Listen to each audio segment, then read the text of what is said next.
Hello students, how are you? I hope that you all are fit and fine. Yes, और ऐसा होना भी चाहिए. मालूम है सबको कि अगर आप फिट और फाइन होंगे तभी आप अच्छे से पढ़ाई कर पाएंगे. आपने सुना भी है, healthy body has healthy mind, right? तो स्टूडेंट्स, अभी तक आपने हमारा chapter force and laws of motion का 3 लेक्चर देखा, राइट? आज मैं इस पूरे चैप्टर को एक साथ आपको बता रहा हूं. स्टार्ट कर रहा हूं टॉपिक से, force and laws of motion. सबसे पहला टॉपिक फोर्स, केवल समझाऊंगा, वही अपने पुराने अंदाज में केवल टॉपिक बताऊंगा. फोर्स क्या है? जब मैं डोर को ओपन करता हूं तो खींचता हूं, यस. बॉल को यहां से दूर फेंकना होता है, फुटबॉल को, तो उस पर किक मारता हूं. बैलून में हवा भरी, उसको प्रेस करता हूं तो उसका शेप चेंज होता है. इसका मतलब मेरे प्रेस करने से, किक मारने से, डोर के खींचने से क्या हो रहा है? डोर की पोजीशन चेंज हो रही है, यस. बैलून का शेप चेंज हो रहा है, बॉल दूर चली जा रही है. इसका मतलब force is the cause by which it changes the shape and size of the body. Shape and size, balloon compress हो गया, उसका शेप चेंज हो गया. Position also changes, velocity also changes. मान लीजिए कोई बॉल धीरे से चली जा रही है और उस पर आपने किक मार दिया तो उसकी वेलोसिटी बढ़ जाएगी. या कोई उधर से तेजी से चला आ रहा है और आप उसके अपोजिट डायरेक्शन में फोर्स लगाइए तो उसकी स्पीड कम हो जाएगी. इसका मतलब फोर्स आपका शेप, साइज, डायरेक्शन के साथ साथ चेंज करने के साथ साथ, पोजीशन चेंज करने के साथ साथ ये वेलोसिटी भी चेंज कर देता है. तो डिफाइन तो मैंने किया. It is a cause which changes the shape, size, velocity also of the body, right? अब फोर्स 2 तरीके के लिए गए हैं, एक balanced force and unbalanced force. Balanced force का मतलब क्या हुआ? आप देखिए, अगर कोई ऑब्जेक्ट है, इस पे एक फोर्स F1, दूसरा फोर्स F2, तीसरा फोर्स F3 लग रहा है. अगर इन तीनों फोर्स का रिजल्टेंट 0 है, if the resultant of all the forces, 2 or more than 2 forces on a body is 0, then this will be the balanced force. और इस कंडीशन में क्या होगा? अगर ये बॉडी रेस्ट में थी तो रेस्ट में ही रहेगी क्योंकि इन सब का रिजल्ट 0 हो रहा है. और अगर ये मूव कर रही थी किसी भी वेलोसिटी से तो वो उसी कांस्टेंट वेलोसिटी से मूव करती हुई चली जाएगी, यस. यानी बैलेंस फोर्स की कंडीशन में अगर बॉडी रेस्ट में है तो रेस्ट में रहेगी, और अगर मूव कर रही थी तो उसी कांस्टेंट वेलोसिटी से मूव करती हुई चली जाएगी. This is your balanced force. अब हम बात करते हैं अनबैलेंस्ड फोर्स की. स्टूडेंट्स, अनबैलेंस्ड फोर्स क्या है? F1, F2, F3 are acting on this, yes. और अगर इन तीनों फोर्सेस, 3 या 3 से ज्यादा, 2 या 2 से ज्यादा फोर्सेस लग रहे हैं और इन फोर्सेस का रिजल्टेंट 0 नहीं है, if the resultant of all the forces acting on the body is not 0, then what is it? This is unbalanced force, right? और इसमें क्या होगा? अगर बॉडी रेस्ट में थी, रुकी हुई बॉडी थी, और इस पे हमने अनबैलेंस्ड फोर्स लगाया तो क्या होगा? बॉडी मूव करने लगेगी. क्यों? क्योंकि इनका रिजल्टेंट 0 तो है नहीं. अच्छा, अब बात यह हुई कि मूव करेगी तो मूव किधर करेगी? तो डिपेंड करेगा रिजल्टेंट फोर्स किधर. अगर F1 और F2 इधर से लग रहे हैं और F3 इधर से लग रहा है, अगर F1 और F2 के रिजल्ट से F3 ज्यादा है तो बॉडी इधर मूव करेगी, यस. और अगर इन दोनों का रिजल्टेंट इस तरफ होगा, वो F3 से ज्यादा होगा तो बॉडी इधर मूव करेगी, यस. वो डिपेंड करेगा. अच्छा, ये तो रेस्ट वाली कंडीशन हो गई. दूसरी कंडीशन क्या?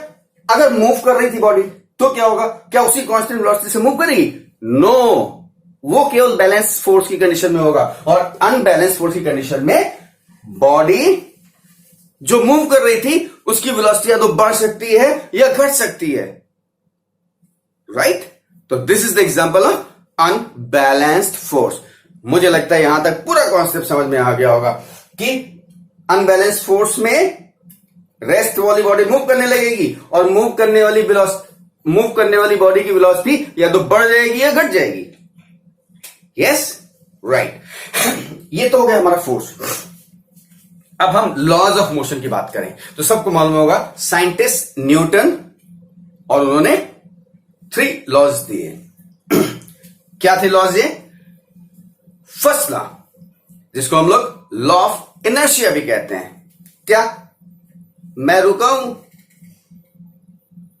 और ये रुका रहूंगा कब तक? जब तक कोई मुझे इधर से पुश ना करे, धक्का ना दे दे, या पुल ना करे। पुश पुल करेगा तभी तो, यानी मैं रुका हूं अगर हम पे कोई बाहर से फोर्स नहीं लग रहा। जैसे ये बॉडी थी, ये बॉडी रेस्ट में थी, और अगर ये सब फोर्स लग रहे हैं तो क्या होगा? ये बॉडी अगर बैलेंस फोर्स है तब तो रुका रहेगा, देखिए बैलेंस फोर्स भी आ गया, लेकिन अगर अनबैलेंस फोर्स है तो ये मूव कर जाएगा। ये तो एक्स्ट्रा बता दिया मैंने। मेन चीज ये है कि अगर कोई ऑब्जेक्ट रेस्ट में है या मोशन में है तो वो अपनी उसी स्टेट में रहेगा। कौन सी स्टेट? रेस्ट या मोशन वाली। कब तक? जब तक उस पर कोई एक्सटर्नल फोर्स ना लगाया जाए, राइट? आप अपने रूम में एक टेबल रख दो और शाम तक उस पर फोर्स नहीं लगाओ तो शाम तक वो वहीं रखी रहेगी, फिर फोर्स लगाएंगे तब वो मूव करेगी।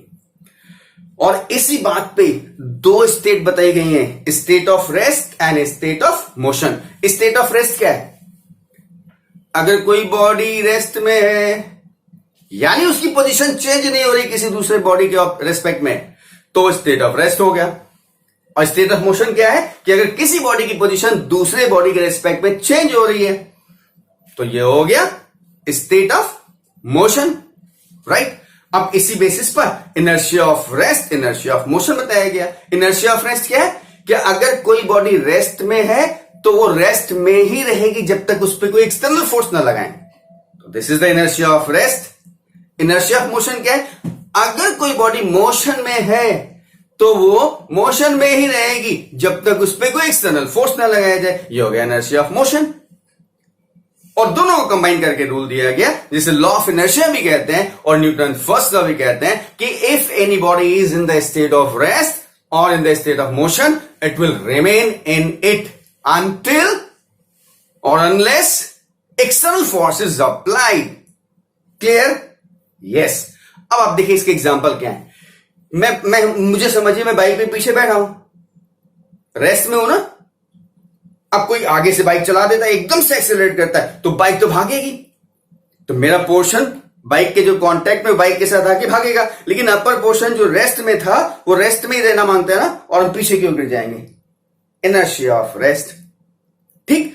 अब यही एग्जांपल, वही बाइक लेके चलता चला जा रहा है, मैं बैठा हूं, क्या हो रहा है? मेरी बॉडी बाइक के साथ चलती चली जा रही है, यानी पूरी बॉडी मोशन में है। अब अचानक उसने मार दी ब्रेक, और ब्रेक मारी तो क्या हुआ? लोअर पोर्शन जो कि बाइक के कांटेक्ट में था वो तो रुक गया, लेकिन अपर पोर्शन मोशन में था और उसकी वजह से वो आगे की ओर गिर जाता है। This is example of inertia of motion. और नंबर ऑफ एग्जांपल्स हम अपने पहले वीडियो में आपको बता चुके हैं। यस, तो this is the first law. Clear? इसको आप आराम से एग्जांपल्स ढूंढिएगा बैठ करके, साइंटिस्ट बनने की कोशिश करिए। आप बैठिए, मेरे इस लेक्चर को सुनने के बाद चुपचाप बैठो और सोचो कौन सा एग्जांपल फर्स्ट लॉ को बताता है, या इनर्शिया ऑफ रेस्ट को बताता है, या इनर्शिया ऑफ मोशन को बताता है। साइंटिफिक टेम्परामेंट डेवलप करिए अपने अंदर। कल के दिन आप भी साइंटिस्ट हो सकते हैं, राइट? आपके अंदर है, वो क्वालिटी है और आप कर सकते हैं। और कहां से करेंगे? यहीं से शुरुआत करेंगे। और बहुत से बच्चे ऐसा सोचते भी होंगे, ऐसा नहीं है कि मेरे कहने के बाद सोचेंगे, लेकिन जो नहीं सोचते हैं वो उससे भी तेजी से सोचना शुरू कर दीजिए, राइट? ओके, अब हम आते हैं सेकंड लॉ पे। सेकंड लॉ क्या है? सेकंड लॉ आपके लेवल पे अगर कोई बात करता है तो सिंपल सा, F is equal to ma। This is the second law. Statement के फॉर्म में क्या है? The rate of change of momentum is equal to the force applied on the body, यानी dp upon dt is equal to F। और ये हो गया rate of change of momentum DP upon D and is equal to F, यानी external force which is applied on the body. ये है second law. अब आगे बढ़े उससे पहले rate of change of momentum की बात आई ना, तो मोमेंटम क्या है? मोशन में जान चुके हैं अपना, मास इन द मोशन, यानी कोई ऑब्जेक्ट है जिसका मास है और वो मूव कर रहा है, तो mass in the motion will be explanation of the momentum. और मैथमेटिकल क्या, फिजिक्स क्या है? Measurement. Physics is the branch of science which deals with the measurement. और अगर मेजरमेंट को डील कर रही है तो हम जितने भी टर्म फिजिक्स में बोलेंगे उन सब का मेजरमेंट होगा। तो मैंने अभी मोमेंटम बोला तो उसका मेजरमेंट क्या हो गया? मास इन मोशन, यानी मास और वेलोसिटी, यानी product of mass and velocity is the momentum, m into v। Yes, right, momentum हो गया। अब हम बात करते हैं थर्ड लॉ की। थर्ड लॉ की क्या बात करें? सबको मालूम है, law of action and reaction. Action and reaction मतलब for every action there is equal and opposite reaction. Ball नीचे फेंकी, टकरा के ऊपर आ गई। यस, गन फायर किया, बुलेट फायर की, बुलेट इधर निकली और गन बैकवर्ड रिकॉइल करती है। यस, बोट चलाते हैं, बोट में क्या होता है? हम जो उसमें मूव करने के लिए स्टिक होती है उसको हम बैकवर्ड करते हैं और बोट आगे फॉरवर्ड करती है। यस, ठीक है ना? जेट, जेट क्या होते हैं? जेट में ये जेट है, यहां पर बैकवर्ड तेजी के साथ गैस और फायर बाहर निकलती है और रिएक्शन में आगे की ओर भाग जाते हैं। जेट मीन्स फायर, जितने भी मिसाइल्स होते हैं अपने आप से नहीं आते, थ्रो नहीं किया था, ये गैस पीछे की ओर फेंकते हैं और उसके रिएक्शन में आगे की ओर भाग जाते हैं। राइट? हम चलते कैसे हैं? मुझे देखिए, मैं चल रहा हूं, मैं खड़ा हूं, चल रहा हूं, नीचे फोर्स लगा रहा हूं, नहीं चल रहा हूं, लेकिन जब मैं अपने पैर को फ्लो ग्राउंड पे रख करके बैकवर्ड फोर्स लगाता हूं तब मैं आगे की ओर बढ़ता हूं, यानी मैं फोर्स पीछे लगा रहा हूं और मेरा मूवमेंट आगे हो रहा है। हॉर्स भी कॉर्ड को लेकर के ऐसे ही मूव करता है। तो these are the examples of the third law. क्या? To every action there is equal and opposite reaction. Yes, और इस चैप्टर का लास्ट टॉपिक क्या है? क्या है? नहीं याद है? 3 लेक्चर आप देख चुके हैं, इस सीरीज के 3 लेक्चर देख चुके हैं। लास्ट सीरीज का था conservation of motion, third lecture conservation of momentum, sorry conservation of momentum. Momentum क्या है? m into v। अब आप देखिए स्टूडेंट्स, इसको आप देखिए, कहते हैं कि अगर 2 ऑब्जेक्ट जिसका मास m1 और m2 है, ये मूव कर रहे हैं इनिशियल वेलोसिटी u1 और u2 से, और थोड़ी दूर चलने के बाद दोनों टकरा गए, m1 m2, और कितनी देर टकराएंगे? For a short time, a very small moment, और उसके बाद फिर सेपरेट हो जाएंगे। होंगे नहीं होंगे वो तो कोलिजन पे डिपेंड करेगा। इलास्टिक है, इन इलास्टिक है, परफेक्ट इन इलास्टिक है, ये आप हायर क्लास में पढ़ेंगे। लेकिन अभी हम मान के चल रहे हैं कि टकराने के बाद हम सेपरेट हो गए, तो सेपरेट हो गए तो ये हो गया, ये m1 और m2, और ये वेलोसिटी v1 से चलता है और ये वेलोसिटी v2 से। अब क्यों? पहले की वेलोसिटी u1 थी, हमने v1 कर दिया, इसका मतलब टकराने के बाद, कोलिजन के बाद इसकी वेलोसिटी चेंज हो रही है, दोनों की वेलोसिटी चेंज हो रही है। अब कहते हैं कि पहले सिस्टम किस बॉडी से था? इन दोनों बॉडी से था। टकराने के बाद सिस्टम इन दोनों बॉडी से है, तो क्या हुआ?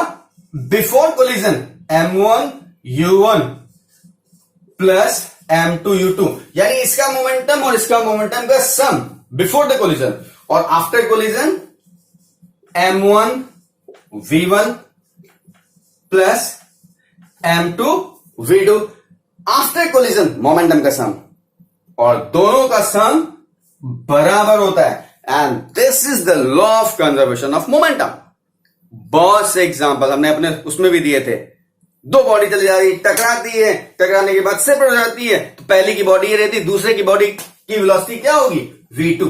इससे निकलेगा यस। या दो बॉडी चली जा रही है, इसकी वेलोसिटी इतनी है, टकराने के बाद पहले की वेलोसिटी ये, दूसरे की वेलोसिटी ये, तो टकराने के पहले बिफोर कोलिजन पहले की वेलोसिटी क्या होगी, यानी u2 फाइंड करना है। This relation will be used to find the velocity of a body before collision और आफ्टर कोलिजन। और कैसे निकालेंगे, on the basis of law of conservation of momentum. यानी अगर कोई एक्सटर्नल फोर्स न लग रहा हो तो ऐसी कंडीशन में the sum of momentum before the collision will be equal to sum of momentum after the collision. और इसको दूसरे टर्म्स में हम क्या कह सकते हैं, हम कह सकते हैं कि neither we can momentum can not be created और डिस्ट्रॉयड। ना तो हम इसको क्रिएट कर सकते हैं ना डिस्ट्रॉय कर सकते हैं, जो पहले है वही बाद में भी रहेगा। अच्छा, कहीं कहीं भी आपको दिया, हो सकता है किसी क्वेश्चन में दे दे कि दोनों जा रहे थे, टकरा गए, और टकराने के बाद m1 रुक गया, m1 रेस्ट में आ गया और m2 चला जा रहा वीडियो स्पीड से। तो जब कहेंगे m2 रुक गया तो v1 क्या हो जाएगा, 0। तो यहां पे 0 रख दीजिएगा, यहां v1 क्या हो जाएगा, 0। तो यानी सीधे सीधे m1 u1 plus m2 u2 equal to m2 v2। या कहीं बात आ सकती है कि दोनों टकराते हैं और टकराने के बाद दोनों एक ही वेलोसिटी से चले जाते हैं, यानी v1 is equal to v और v2 is equal to v, यानी दोनों में v हो जाएगा, यानी m1 प्लस m2 v। इसका मतलब आफ्टर कोलिजन टकराने के बाद दोनों स्टिक कर जाते हैं और एक ही वेलोसिटी से मूव करते हैं, उस कंडीशन में m1 u1 plus m2 u2 equal to m1 plus m2 into v, and that's it, right. आज का लेक्चर मेरा कंप्लीट, पूरा चैप्टर हो गया। बहुत ध्यान से सुनिएगा, उसके बाद आप अपने आप से बेहतर कर सकते हैं। थोड़ा सा थिंकिंग अप्रोच को बढ़ाइए, right. You all are good and definitely can do good, right. इससे ही बेटर कर सकते हैं, बहुत बेटर कर सकते हैं आप, and you deserve it, right. Thank you, God bless you, bye.